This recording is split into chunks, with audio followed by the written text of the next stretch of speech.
Sac passé les Captain, Emmanuel de Captain Dev. Aujourd'hui, on va parler de Babel, mais en version standalone. Je sais pas si tu te souviens de Babel. Babel, c'est un outil qui te permet de transpiler du JavaScript dans des versions ES 2015 à ES 2019 même, en ES5. Ça te permet d'utiliser plein de fonctionnalités avancées qui ne sont pas forcément disponibles pour ton navigateur. Et ben, il se trouve que Babel a une version standalone que tu peux utiliser à différents endroits. Alors en fait, c'est utilisé sur des sites comme JSFiddle, JSBean, tous les REPL et compagnie, JSDitor. Là, je te montre la page de la doc, hein.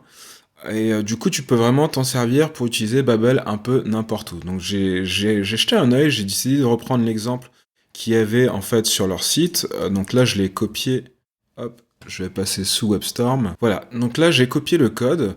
Et en fait, ça te permet d'utiliser un CDN, donc unpackagé pour le coup, qui embarque une version de Babel. Et après, tu vas venir définir un script de type texte Babel. Et là, tu vas pouvoir mettre du code compatible avec Babel. Donc, selon la version de Babel que tu as mis, tu auras les fonctionnalités auxquelles tu peux avoir accès via Babel. Moi, je trouve ça génial parce que ça permet d'intégrer des scripts assez récents, donc avec du code vraiment propre en ES 2019, dans des applis un peu plus anciennes, et ça ouvre tout un tas de possibilités. Alors bien sûr, quand tu fais ça, tu vas te passer des optimisations que tu aurais pu avoir en utilisant Webpack ou Rollup par exemple.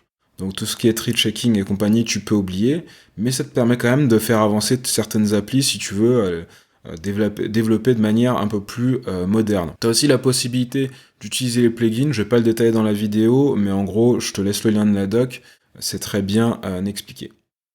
Alors, autre petite chose, en fait, il faut savoir que Babel a une compatibilité avec JSX, donc je me suis dit pourquoi pas tenter de rajouter du React en JSX. Alors, je sais pas si tu as vu ma vidéo sur React sans JSX, je te mets un petit lien au niveau de la description. Là, en fait, on va essayer de rajouter une micro-app React et on va voir ce que ça donne. Alors, je vais mettre un div, je vais mettre un ID app. Allez, hop, on se rend pas la tête. Ici, je vais rajouter les CDN de React. Hop, voilà. Donc là, en gros, je rajoute directement React et React DOM en dépendance de mon application, directement dans les scripts. Ils sont à la fin du body, mon head est même pas bien fait en plus. Le strict minimum. Et donc là, en gros, j'ai de quoi faire tourner React sans JS6 grâce à ces deux packages. Donc j'aurais pu faire un create element. Mais vu que j'ai du Babel et que je suis dans un script Babel, on va tenter de créer une petite app React. Const, on va l'appeler hello world, div hello world React. Hop, je vais fermer mon div. Donc là, clairement, la syntaxe, on le voit bien, c'est bien du JSX. J'ai pas de string. On va voir ce que ça donne. Je vais appeler React DOM.render hello world et on va viser document.getElementById de app. Hop. Donc là, je vais aller rafraîchir ma page. Et boum, j'ai bien mon hello world de React. Si je dégaine mes DevTools, est-ce qu'il me les reconnaît?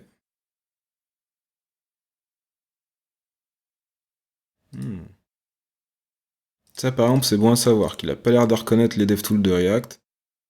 J'ai peut-être manqué un truc. Alors oui, pour ce qui est des componentes, j'avais un petit souci. En fait, c'est que quand tu mets ton code en mode un div inline directement dans le JSX, il te le reconnaît pas parce que effectivement, il le considère pas comme un composant React. On apprend tous les jours. Et quand je mets cette syntaxe-là, avec mon Hello World, je fais un petit F5.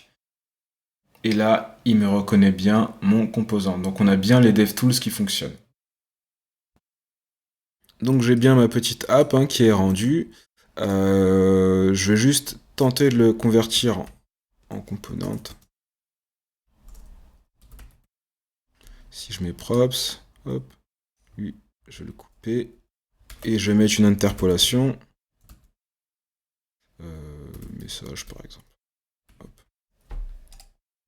Donc là, normalement, ça va péter. Par contre, ce qu'on peut remarquer, c'est que ça pète en silence. Donc il y a sûrement d'autres trucs à configurer hein, pour avoir les bonnes erreurs dans un mode un peu dépouillé comme ça, mais ça peut toujours servir. Et ici, hop. Alors, faut faire attention à pas mettre de minuscules, hein, vu que là on est directement sur un GSX. Dans cet outil-là, ça exploserait si je le mets en minuscule. Et voilà, je vais mettre mon message. Et j'ai dû oublier un truc, de fermer le tag. Très bien, hop. Tada. Donc voilà, donc là on a une petite app React hein, qui tourne directement dans le browser. On a une compatibilité avec le JSX, et on peut revoir même le code ici. Et tout ça grâce au plugin Babel Standalone. Donc sans ça, on aurait dû se passer du JSX ou installer de quoi transpiler le JSX. Voilà, c'est tout pour aujourd'hui. J'espère que cette vidéo t'a plu. Si c'est le cas, un petit pouce vers le haut. N'hésite pas à t'abonner. Et pour les autres, rejoignez-moi dans les emails privés.